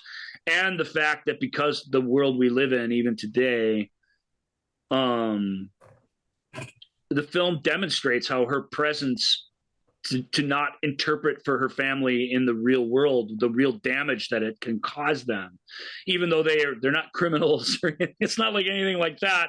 It just it demonstrates that tug and pull. She feels she's like any teenager, late year teenager, you know, high school senior who's wants to break away and wants to become independent, but her ties to her folks and her brother are ones that I think most of us can't understand. So the job of the film, I mean, I think we've cared for disabled people. There are people out there who know kind of the weight of this sort of responsibility, but the film's magic is that it makes us understand, you know, it like Spielberg says, it sends empathy out in all directions and it makes us get it. And that's incredible. Other than that, it's a simply told coming of age story, and that is equally magical. Our main character, our hero, is flawed and real and exists in the real world, and yet she's lovable in a way where we wish we were more like her. The version of Both Sides Now that ends the film, I wish my whole life sounded like that song. I mean, I've known that song forever and I like it fine, but the what they pulled out of it musically and how they reinterpreted it for this girl and for this story, it pulls every bit of emotion that you can out of the thing, and yet it feels completely natural and like it should. It sounds just like it should, and it makes you feel like music does, like only music can. It makes you just it tears your heart to pieces and it makes it soar at the same time. That's something cinema tries to do, but it struggles because cinema's got to bounce around from one thing to another. Cinema exists with us in time, and it just has to keep going forward. The reel only spins the one direction in a way that the movie makes any sense. Right. Music stops the show, you know, and that's her love of it is totally palpable, and it makes you love it a little the way she does. That exercise in empathy is everything. It's everything that movies are supposed to be, and that's what Coda is. And so it doesn't have the cinematography and the editing expertise that something like Power of the Dog or Dune or Nightmare Alley has. It doesn't have the it doesn't have any of the stuff some of these more accomplished films has, but it wasn't even seen by that many people because it was trapped on a format that very few people actually into, and there was no other way to watch it. It was an Apple TV exclusive. It still is to this day. Yeah. And yet the obviously the Oscar voters did their due diligence. They watched it, and they had to have been tremendously moved by it. And I really do think, unlike Call Me by Your Name, which is a little more aloof and a little harder to approach, this family, by the time it's over, becomes our family. I hope I'm not being too ridiculous about this. No, I mean, empathy, Joel, right? This film, this movie is works on every level of empathy, and that's such it's not an easy thing to do, and you have to work at it, and yet you can't feel like it doesn't work if you just feel like you're being manipulated the whole time. From a movie standpoint, you as an audience member can't be, you can't ever feel like you're being manipulated. You also can't be pandered to. These characters can't be pandered to, and they're not. I feel like we like to be manipulated, at least I do, and that we like to be pandered to a certain degree. But I feel to be truly great and worthy of best movie of the year, you can't notice those things very much, if at all. Right. I'm talking about in this genre of film where we, because I liked when Spider-Man No Way Home manipulated and pandered to me. I enjoyed that very much. You're absolutely right. But what I guess what I mean is this is a genre of film where we, as people of that have all of our abilities and faculties, where we are supposed to learn something about ourselves from those who this is a way for us to hopefully expand our ableist society, and at least for 2 hours try to be a slightly less ableist. And I say that I myself am ableist every day, and we live in an ableist society. But this it's a chance for us for 2 hours to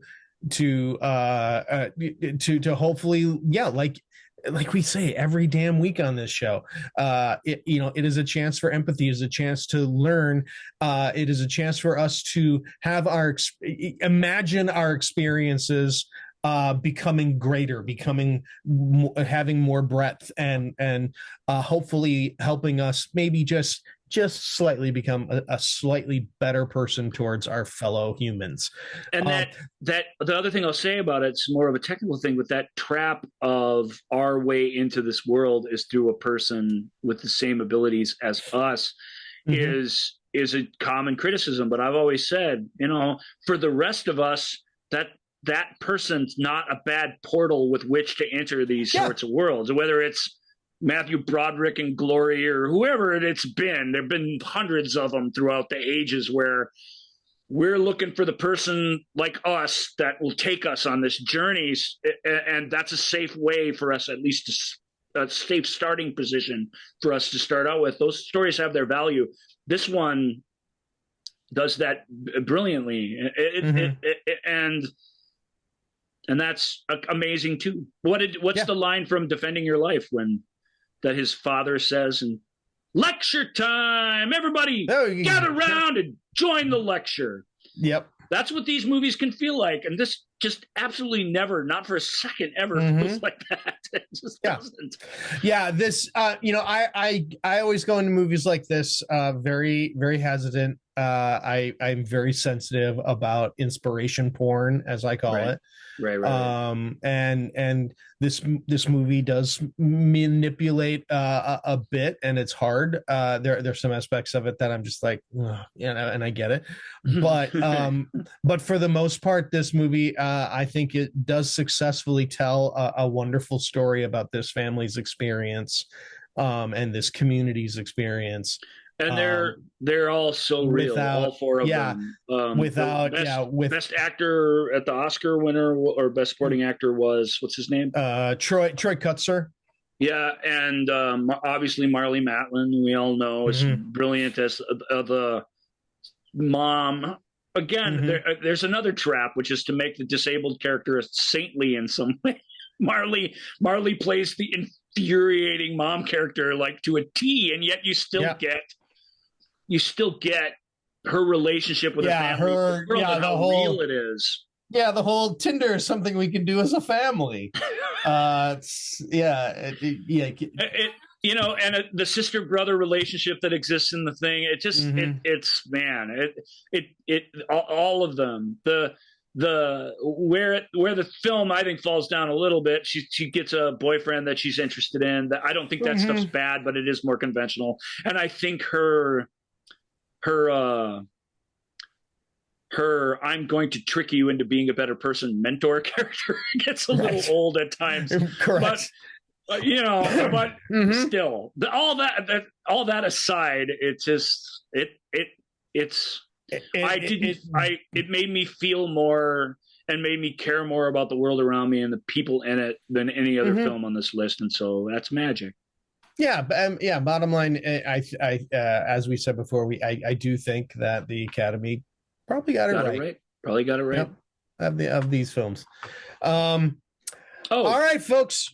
Erica, we didn't forget your comment. Sorry, Erica. Since your film isn't featured here, we did. We will bring it up in a future episode on a show where. Real briefly, there were a lot of other films that we toyed with. We specifically asked, "What do you think?" But we, in the back of our minds, we sort of knew we wouldn't have room for a lot of extra stuff on this episode. This is a much better group of films than the year before's films was. And I think this year's might be even a little better, which is exciting. We'll get to your movie and we'll discuss it. I'll even watch it and we'll discuss it a little. Because Erica doesn't necessarily even say that this should have been up for Best Picture. But she threw out... She's saying it should have been nominated. She threw a movie neither of us had seen into the arena, and we're going to be worthy of our time. So thank you for that. Absolutely. Yes, absolutely. Thank you. All right, folks. Season 6, we're off and running. Thank you for for joining us for our Altscers again. Didn't like Power of the Dog? Come at me, bro. Come at you, brah. You're gonna didn't like Don't Look Up? Well, who did? Really? Join me, brah. Join me. Join me, brah. Join me, brah. That's our challenge to you. We didn't like it either. So what? What are you going to make about it? Go. All right, everybody. Is this cool? That is what all the kids are doing. Yep. You can reach out to us, of course, on Facebook. That's probably the easiest way to get a hold of us. Facebook, the Movie Show with Joel and Ryan page on Facebook. Yeah, we don't even say the T word out loud anymore. No, we are still on Instagram and TikTok. And you know why? We don't. And at Ask Joel and Ryan. Ask Joel and Ryan at gmail.com if you want to send us an email. We are always, and if you were watching this on YouTube, if you somehow got tricked and stumbled and your face was in front of your screen for 2 hours watching us on YouTube, you can leave a comment. I'll happily get back to you on that. All right, folks. Thank you all so much for joining us. And we're going to see you next week. And we are off and rolling. Got lots of fun stuff coming. Bye. Bye. Thank you for listening to The Movie Show with Joel and Ryan. Remember, all views and opinions represented in this podcast are personal and belong solely to the speaker and do not represent those people, institutions, or organizations that the speaker may or may not be associated with, unless explicitly stated. None of these views and opinions were intended to malign or deceive. And now, here's the producers, circa 1982, to play us out.